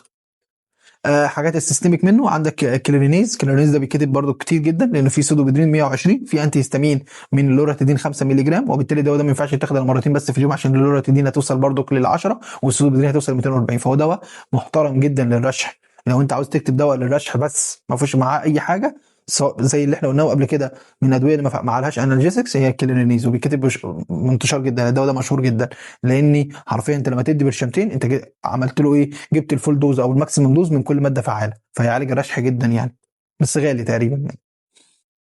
اكتيفيد برضو ده في سودوبيدرين 60، وفي انتي هيستامين ماده ثانيه 2.5 مللي جرام برضو، ده ينفع برضو للرشح والعطس بس بينيم. ليه؟ لان في فيرست جنريشن، طالما شفت فيرست جنريشن اعرف ان الدواء ده بينيم، عكس الكلينيز كان في سكند جنريشن بالتالي الدواء ما بينيمش، ده بينيم. بعد كده عندي الراينو برو برضو في سودوبيدرين 20 وفي ماده انتي هيستامين، بس مين؟ برضو فيرست جنريشن، يبقى الدواء ده بينيم، ينفع للرشح والعطس بس مشكلته بينيم. طب برضو عايز تعرف برضو معلومه عن الراينو برو ان في منه دواء شرب للاطفال، يبقى اذا خدنا 1 2 3 من ادويه البرد اللي في منها الاطفال، خدنا البروفين ينفع منه برضو للاطفال، والراينو برو برضو ينفع للاطفال كالرشح للرشح يعني. عندي برضو فينستيل برضو من الادويه اللي بتستخدم برضو كانتي هيستامين فيرست جنريشن، يعني دوت ينفع للرشح والعطس. دواء شرب الاطفال ينفع، بس مشكلته برضو بينيم. يبقى انا كده قلت لك ادويه للرشح والعطس، بس في منها اللي بينيم وفي منها اللي مش بينيم. اللي مش بينيم الكلينينيز، وبعد كده الفينستيل دوت بينيم، والدواء اللي قبله برضو بينيم طالما لقيت فيه عليه فيرست جنريشن. يعني اول ما تلاقي فيرست جنريشن في اي دواء اعرف ان الدواء ده بينيم. نيجي للدواء اللي بعده، التيلي فاست من الادويه المشهوره جدا، وده فيه انتي هيستامين بس من الجيل الثالث، وغير مسبب للنعاس، وبالتالي برضو ممكن استخدمه مره واحده في اليوم للرشح والاحتقان وكده. فمن الادويه المشهوره جدا يعني، بس مشكلتها غاليه. بعد كده مريض يقول لك ده انا عندي زوري يعني حرفيا حاسس بتشققات في زوري، حاسس ان زوري وجعني، يعني الدنيا خربانه معايا، زوري بايظ خالص. فساعتها نكتب له على حاجه برضو موضعيه لاستحلاب للسور ثروت او الوجع او احتقان الحلق، زي ستريبسلز. يبقى يعني غالي مشكلته. في دواء مهم جدا وحرفيا محترم، بس مشكلته ناقص في السوق قوي، هو الامبر برو دوت ممتاز جدا جدا جدا كدواء استحلاب، بس مشكلته ناقص في السوق. وفي اللارو برو ده منتشر عادي موجود. يبقى انا عندي لارو برو وامبر برو وستريبسلز، دي حاجه تنفع حاجه موضعيه او استحلاب علشان احتقان الزور. نيجي بعد كده الكحه، مش هنسيب الكحه رغم ان احنا قلنا لك هنعمل محاضره للكحه وهنعرف كل الادويه، بس هنا برضو مش هسيبك تبقى عارف معظم ادويه الكحه اللي بنستخدمها في دور البرد. لو انت عاوز دواء للكحه بس كده، وحاجه تنفع للدراي كاف، ممكن برشام حاجه دواء زي السيلجون دوت مهم جدا، في منه البوست للاطفال، بس احنا بنتكلم دلوقتي على الكبار، فده ينفع للدراي كاف، ممكن يتاخد 3 مرات في اليوم. فانت لو عايز تكتب برشام للكحه فعندك سيلجون. عندك بروشن كام دوت من الادويه الممتازه، لانه اولا عباره عن اعشاب، فينفع للكبار والصغيرين. يعني طفل راجل كبير ممكن تديله بروشن كام عادي. ينفع للدراي والبرودكتيف كاف، يعني ينفع للكحه الناشفه والكحه البلغم، وثلاث مرات في اليوم. فهو دواء حرفيا جاي من الاخر، بس مشكلته ان هو دواء غالي ب 75 جنيه اخر مره سالت عليه، وبالتالي فهو دواء غالي. بس حرفيا ينفع امن لكله، اللي هو عباره عن اعشاب. فده ينفع للدراي والبرودكتيف كاف. وخدنا السيرجون ينفع للدراي كاف. تعال ناخد حاجات بقى تنفع للبرودكتيف كاف او الكحه اللي هي البلغم. عندك الالترا سولف وعندك الاوبليكس، ينفع كل ده 3 مرات في اليوم. عندك الميكوزول وعندك الميوكو برضو ينفع 3 مرات في اليوم، ينفع للبرودكتيف كاف. تمام. اخر حاجه بعد كده، حاجه بقى ايه، اديني يا دكتور حاجه تنفع للمناعه، حاجه تظبط لي المناعه شويه. يعني مفيش حاجه بترفع المناعه طبعا، مصطلح ارفع المناعه دي مصطلح خاطئ عند الناس، بس ممكن يقول لك اديني حاجه للمناعه خلاص. او لو انت مثلا هتكتب للمريض ده باراستامول بس، فانت عاوز حاجه تسند معاه برضو. يعني لو ست حامل زي السيفامول مثلا، كان حاطه عباره عن باراستامول وحطه معاه فيتامين سي، فانت ممكن تكتب فيتامين سي. الفيتامين سي تعرف برضو ان الماكسيمم دوز من فيتامين سي 1000 مللي جرام في اليوم. يعني لو البرشامه اللي هتديها 500 فانت هتدي برشامتين، ولو البرشامه اللي هتديها 1000 يبقى تديها مره واحده بس في اليوم. فعندك السي ريتارد ده 500، فينفع ادي برشامتين في اليوم. وعندك فيتاسيد سي ده مكتوب عليه 1 جرام اهو، بالتالي ده يتاخد مره واحده بس في اليوم. يبقى احنا كده خدنا ادويه منفصله كمسكنات لاول مجموعه من الاعراض اللي هي كانت عباره عن وجع وحراره، وخدنا الباراستامول والبروفين ادويه منفصله في السوق. وبعد كده اتكلمنا عن الكونجيشن دي، كونجيشن اديتك حاجات لوكال وحاجات تنفع دواء شرب الاطفال، واديتك برشام، واديتك حاجات تنفع للرشح والاحتقان. تاني مجموعه ادويه منفصله، لو عايز تكتبها ادويه منفصله بس لوحدها، مش ادويه مجمعه للبرد يعني. تالت مجموعه القف، خدنا ادويه البرد وخدنا حاجات تنفع للمناعه. فاحنا كده حرفيا غطينا كل الادويه بتاع الدور البرد، وعرفنا ازاي اصلا نقيم الدواء ده ينفع لمين وما ينفعش لمين، ومناسب لمين ومش مناسب لمين، وقوي ولا لا. وده لو انا هدي دواء مجمع او الادويه اللي هي اللي فيها كذا اكتر من ماده فعاله. وخدنا امثله، لو انت عايز تكتب ادويه منفصل خدت لك كل ماده فعاله وقلت لك ايه هي الادويه المنفصله اللي موجوده في السوق. وبالتالي احنا كده غطينا حرفيا كل الادويه اللي ممكن تتكتب لدور البرد. ما اعتقدش ان في دواء تاني ممكن او حاجه تانية تتكتب لدور البرد غير الحاجات اللي احنا قلناها. غير كمان مع نصايحنا وكلامنا مع المريض ده هيفرق جدا. تمام. فاحنا كده التجميعه بتاعتنا انا هسيبها لك بقى، يعني التجميعه كده انت تقعد مع نفسك دلوقتي، يعني بعد المحاضره كوبايه الشاي بتاعتك، حرفيا انت خلاص فهمت بقى اللعبه ماشيه ازاي، وبحكم ازاي على المواد الفعاله بتاع كل ماده بتاع كل دواء. تمام. فانا هبدا اقعد بقى دلوقتي خلاص. انا لو جالي حد كبير انا عرفت ان الانتي فلو دوت ممتاز، لان حط لي فيه كافيين فعالج لي حته الفيرست جنريشن اللي بينيم، ومسكن فيه بروفين فمسكن قوي، فخلاص انا هكتب للكبار انتي فلو. خلاص انا الدواء ده بقى بالنسبه لي حلو. بس ده ما يمنعش برضو كمان عارف دوايين اتنين تانيين احتياطي، وممكن المريض يسالني عليهم. وغير كمان هو لو جاب لي اي دواء انا هبص على المواد الفعاله، فخلاص، فانا دلوقتي خلاص الانتي فلو هشتغل عليه. انت خلاص بتثبت لك نفسك دواء، وبعد كده ايه، بس استنى عشان الانتي فلو ده في سودوبيدرين، وبالتالي لو جالي واحد مريض ضغط مش هينفع اكتب له ده، وبالتالي هدور على حاجه ما فيهاش السودوبيدرين، او هدي مثلا الادويه في صوره منفصله، يعني هديله باراستامول او هديله البروفين لوحده، وهديله مثلا حاجه مثلا فيها انتي هيستامين لوحدها من ادويه الرشح والاحتقان ما فيهاش قال لك سودوفيدرين، تمام، عشان ابعد عن حته الضغط العالي عنده، او السيفامول مثلا، يعني زي الست الحامل اللي جنبه كده ينفع معاها مين، السيفامول، او ادي باراستامول وفيتامين سي، ما ينفعش اي حاجه مع الست الحامل تاني. الاطفال اكبر من 6 سنين نفس معامله الكبار، ينفع معاهم طالما مش اقل من 6 سنين مش هينفع معاهم السودوفيدرين زي ما قلنا. فوق ال6 سنين غالبا لو طفل لسه 7 سنين 8 سنين هيفضل الدواء الشرب. قلت لك عندك ال1 2 3 ينفع منه دواء شرب، وقلت لك الراينو برو ينفع للرشح ومنه شرب، وفي منه في برضه افيل في السوق برضه ينفع للرشح من الحاجات اللي للرشح والاحتقان. فقلت لك ادويه شرب ينفع للاطفال. فانت اقعد جمع كل مجموعه او كل كاتيجوري من الناس او كل مجموعه من الناس، بقى خلاص انت مثبت لهم دواء معين، وبقى عندك القدره ان انت تحكم عن اي دواء موجود في السوق، وخلاص هم دول المجموعه. واحنا حرفيا في المحاضره اللي لما تسمعها تاني ان شاء الله باذن الله، والباوربوينت دوت هحطه في الديسكريبشن تحت او في التعليقات تحت ان شاء الله، عشان برضو ترجع له ويبقى معاك داتا او معاك صور كل ادويه البرد اللي موجوده في السوق، بحيث تراجع عليها. ولو عوزت او معلومه مثلا غابت عنك او نسيتها ترجع تراجعها تاني، اقرا المحاضره ديت مره تانيه، وان شاء الله باذن الله. يعني انا ما افتكرش في طريقة تانية تسهل موضوع أو أدوية البرد أكتر من كده. حاولنا يعني بقدر الإمكان نبسط دور البرد، نعرفك معظم الأدوية اللي موجودة في السوق. لو أنا كنت وقفت عند الحتة دي وجبت لك الأدوية رصيتهم لك ورا بعض كده وخلاص، كان حرفيا مش هتفرق. ما هو عادي ممكن تلاقي في أي كذا مكان تاني مجمع لك أدوية البرد في فولدر أو في PDF أو كده. لا، احنا حاولنا بقى ان يبقى انت عندك القدرة ان انت تحكم بقى وتشوف الدواء ده يناسب مين وما يناسبش مين، ايه الماكسيمم دوز بكل مادة فعالة، اكتب ده اكتب ده كم مرة في اليوم، اكتب ايه اللي بينيم وايه اللي مش بينيم. وبرضه حاولنا نرد برضه على اكتر الاسئله ممكن تيجي لك من الناس اللي جايه تكشف. هو كده كده مش هيجي يقول لك شخصني انا عندي دور برد ولا لا، هو يجي يقول لك انا عندي دور برد، اكتب لي حاجه للبرد، او بص الدواء دوت حد اداهولي بص لي عليه يا دكتور، من غير ما اكون انا اعرفه او اول مره اشوفه، هبص على الماده الفعاله، ده فيه كذا 1 2 3 بيتاخد كم مره في اليوم، ينفع لكذا. بس انا اقول له بس الدواء دوت اللي هو اداهولي ده مثلا على سبيل المثال، الدواء ده حلو للرشح، بس ده مش هيعالج لك حته الصداع اللي عندك او الهمدان او التكسير ده، فانا هكتب لك حاجه اضافيه زي البروفين، او هديك انا دواء من عندي يكون فيه مواد فعاله تغطي ده كله. فخلاص بقى عندك القدره انت تعمل جادجمنت او تعمل انت حكم او تحكم انت بقى، وتكتب مش مجرد حافظ ادويه وخلاص. يعني